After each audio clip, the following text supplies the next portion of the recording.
What's up, everybody? We have some breaking news. There has been a new fight added to UFC 300, and that is Cody Garbrandt taking on Deiveson Figueiredo.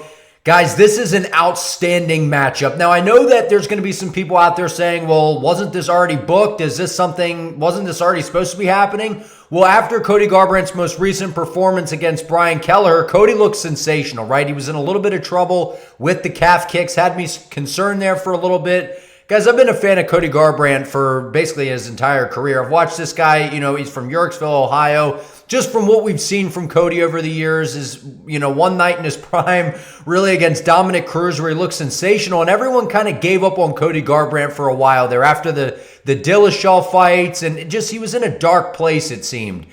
I'm glad Cody's back on track. He had the highlight reel knockout over a Sunsao. He's had a lot of ups and downs.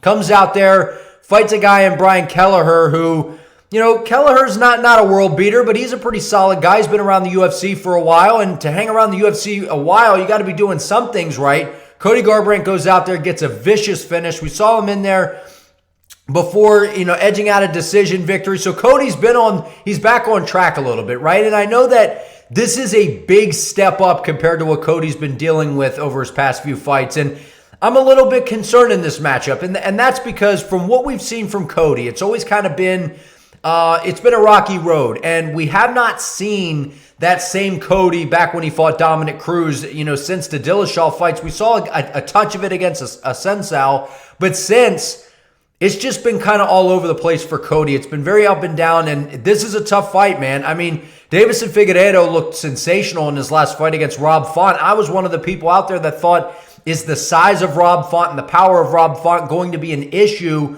for Figgy? And Font had a lot of issues with Figgy, man. Figgy had tremendous speed. His power translates. He was able to hurt Rob multiple times. That in and out kind of Henry Cejudo karate-esque stance was really, really on display. I thought Figgy looked incredible. I think that he almost looked better at this weight than he did at flyweight, not having to cut the extra pounds. Because, guys, we know Deiveson was cutting a lot of weight to get down to flyweight. There were some times I didn't know how he was making weight, and then he was inflating back up and, in there against Moreno. And I'm just like, I feel like that weight cut at some point as your career progresses, that has to affect you in some aspect, right? Negatively, whether it's the gas tank, your durability, whatever that is. We have a great fight on our hands for UFC 300, and I believe that this is something that they will add to the prelims, and everyone was just complaining about UFC 300, where I made a video earlier talking about how Zhang Wei Li and Yan Xiaonan is an outstanding fight, and people need to stop crapping on UFC 300 because there's still a lot of fights that need to be announced, and this is a fantastic matchup. I believe someone's getting finished. I don't think we see the judges' scorecards in this. Early prediction, I probably got to lean towards Figgy, right? I know that, I will be rooting for Cody, and I hope he can get the job done. But the thing that Cody possesses that won't necessarily be a factor against Figgy is the speed. That's what Cody always has an advantage of over everyone else at bantamweight, right? We've seen Garbrandt go down to flyweight, and it didn't work out against Kara France. And we've seen some of those things with Cody.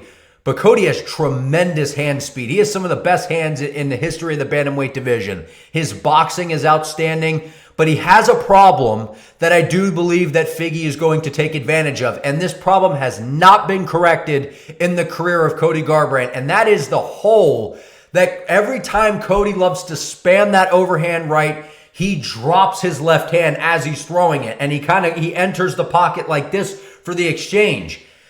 It's exactly how TJ Dillashaw caught him in both fights. Every time Cody would bite down, TJ's like, okay, I got to bite down too. And TJ would just kind of cover up and keep his hands up and just meet Cody in the exchange, fight fire with fire.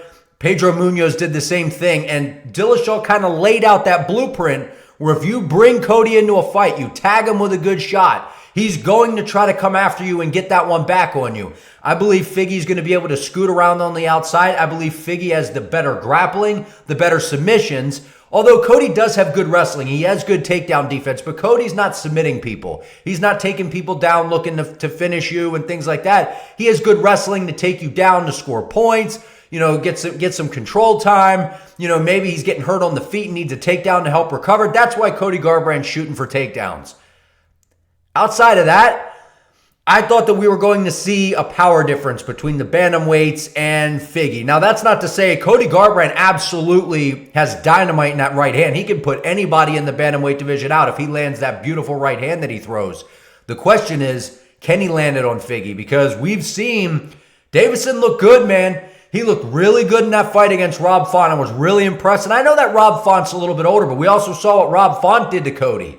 Right? And I know Cody was in a little bit of a darker place at the time, so we have to maybe take that with a little more of a grain of salt than maybe other people will. That's how I'm going to look at it. But I believe that this matchup is outstanding. I believe we get a finish. I believe whoever wins this matchup, it's going to be by knockout, and they will get some sort of bonus on a loaded UFC 300 card, which will eventually be loaded. This is tough. This is tough because I like Figgy. I like when Figgy was down at flyweight. He was a guy I was kind of rooting for, but now he's fighting my guy, man. I like Cody Garbrandt. And, you know, I want to see Cody Garbrandt win. I just think this is a tough fight. I'm excited for the matchup. I'm glad Cody got, you know, the call out. He got the fight that he wanted. And people are like, why would he get Figgy? Do people not remember that Cody Garbrandt's a former champion? He's one of the biggest names in the bantamweight division. I know Cody's had some ups and downs, but realistically, it was a couple fights. It wasn't everyone's acting like he was on this 10-fight losing streak. Like, it was to Dillashaw twice. Okay, so to the same guy. Munoz, like Kara France. Like, we saw some down, you know, some downward spirals here from Cody, but it's not like he was fighting scrubs, dude. Like, Cody Garbrandt was out there fighting the best of the best. I think it's a great fight. And Cody Garbrandt, man, if he can get through Deiveson, I think there's a real shot that this guy could win one more fight and possibly be in the wings for a title shot again. And I know that sounds crazy, but with Garbrandt having a big name, the UFC likes Cody, man. They really like Cody. They clearly, to give him some back-to-back fights where they're fights that he's not going to necessarily be in a ton of danger, fights that he should win. Goes in there against Kelleher. They gave him kind of I don't want to say a tune-up fight, you know, because Kelleher's still, he's landing some good calf kicks. He's still a great fighter, but he was at the tail end of his career. They gave Cody a very favorable matchup, let's say that, to get back on track. He got a vicious knockout.